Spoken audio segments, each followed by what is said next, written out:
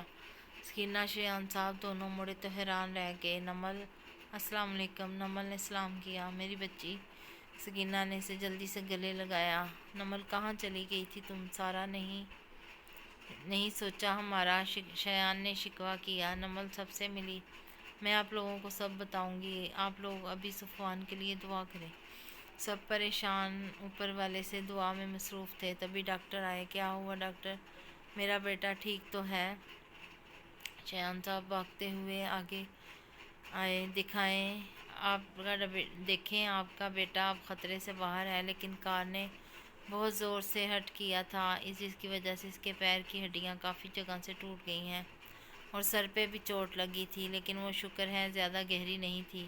ابھی وہ غنودگی میں ہیں، ہم انہیں روم میں شفٹ کر دیں گے۔ آپ لوگ مل سکتے ہیں پھر، لیکن اس کے پیر ٹھیک تو ہو جائیں گے؟ شفا نے کہا۔ دیکھیے، ہم سے جو ہو سکتا تھا ہم نے کیا، لیکن ہو سکتا ہے وہ ٹھیک بھی ہو جائے، اور نہیں بھی انہیں ویل چیئر یوز کرنی ہوگی، کیا پتہ تھوڑے دن یا ساری زندگی بھی۔ ڈاکٹر کی اس بات پہ سب کا دل بیٹھ گیا۔ میرے مالک، سکینہ تو وہیں گر گئی۔ نمل نے انہیں جلدی سے پکڑا۔ یقین رکھیں اللہ پر، وہ ٹھیک ہو جائیں گے، نمل نے کہا۔ صفوان کو روم میں شفٹ کر دیا گیا تھا۔ سکینہ، ہمنا اور شایان صاحب روم میں تھے، نمل باہر ہی تھی۔ نمل، تم نہیں جاؤ گی اندر؟ شفا نے کہا۔ بھائی، مجھ میں ہمت نہیں جانے گی۔ کیا میں ان کو صرف اس لیے معاف کر دوں کہ وہ اس حال میں ہیں؟ بتائیں نمل، اللہ جب معاف کر دیتا ہے تو ہم انسان کیوں نہیں؟ نمل، میں یہ نہیں بولوں گا، تم اسے معاف کر دو۔ معاف کرنا نہ کرنا تمہارا فیصلہ ہے۔ بھائی، میں جانا چاہتی ہوں، آپ صفوان کے پاس رکیں، میں خود چلی جاؤں گی۔ وہ شفا کو بولنے کا موقع دیے بنا تیزی سے باہر چلی گئی۔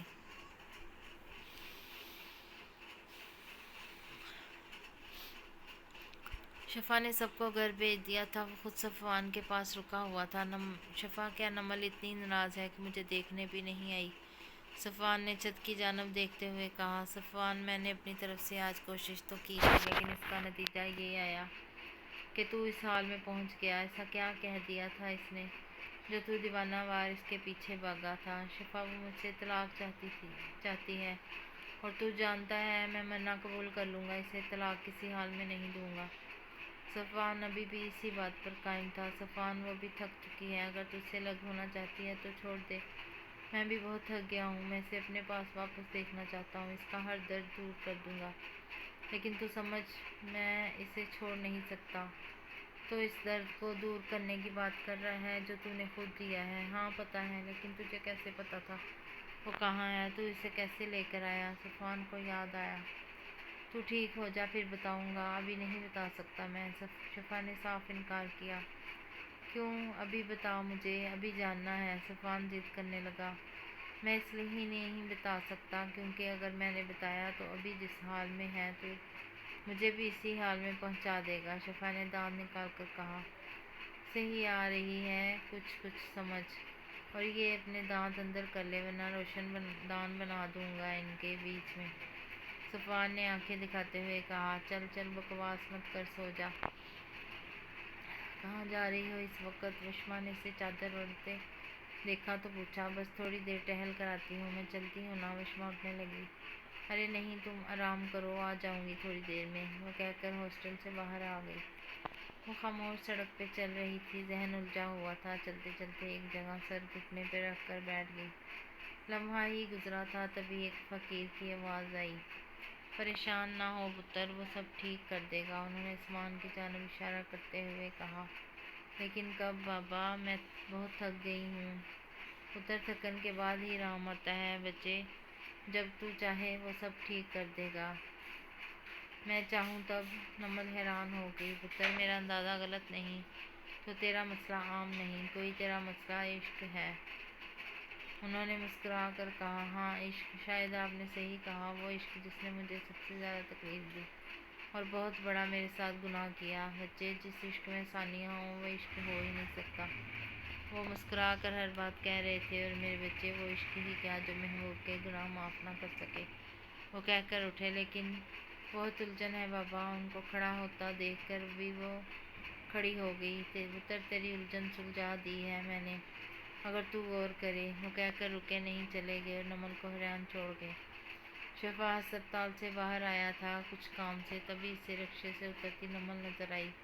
تم یہاں؟ نمل کو اپنے پیچھے سے آواز آئی، مڑ کے دیکھا تو شفا تھا۔ آپ کو کیا لگتا ہے؟ مجھے تو اچھے آثار نظر آ رہے ہیں، شفا نے مسکراتے ہوئے کہا۔ نہیں جی، میں بس تھوڑے دن کے لیے صفوان کے پاس واپس آئی ہوں، وہ جب ٹھیک ہو جائیں گے تو میں واپس چلی جاؤں گی۔ مت کرنا ایسا نمل، اگر یہی کرنا ہے تو میں کہتا ہوں تم مت جاؤ اس کے پاس، ابھی واپس لوٹ جاؤ۔ فکر نہیں کریں آپ، اس بار صفوان کو میرے جانے پہ تکلیف نہیں ہوگی، نمل کہہ کر آگے بڑھ گئی۔ پتہ نہیں کیا چل رہا ہے اس کے دماغ میں، شفا کو سمجھ نہیں آ رہی تھی۔ السلام علیکم۔ صفوان جو آنکھیں بند کر لیٹا ہوا تھا، نمل کی آواز پہ اٹھ کے، وعلیکم السلام، شکر ہے تم آ گئی۔ صفوان کے چہرے پہ مسکان آ گئی۔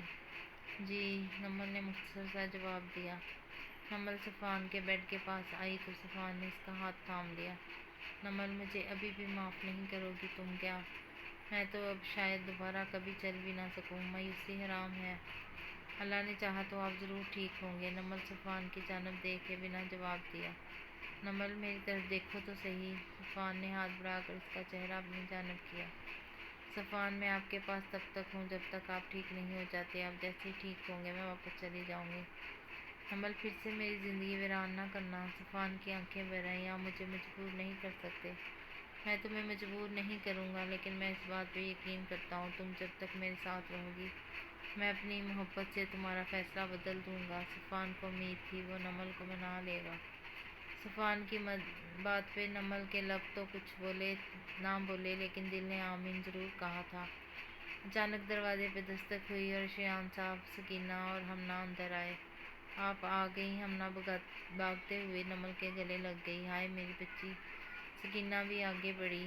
نمل سب سے مل کر کھل اٹھی۔ کافی دیر سب سے باتیں کرتی رہی۔ نمل نے ان لوگوں کو سب بتا دیا، کس طرح گھر سے جانے کے بعد شفا نے اس کی مدد کی تھی۔ آپ لوگ پلیز اب صفوان کو بھی معاف کر دیں۔ نمل نے سکینہ اور شایان صاحب کو دیکھتے ہوئے کہا، بیٹا کیا تم نے صفوان کو معاف کیا؟ ہماری معافی تو تمہاری معافی کے انتظار میں ہے، شایان صاحب نے کہا۔ شایان صاحب کی بات پہ نمل خاموش ہو گئی۔ جی انکل، معاف کر دیا ہے نمل نے۔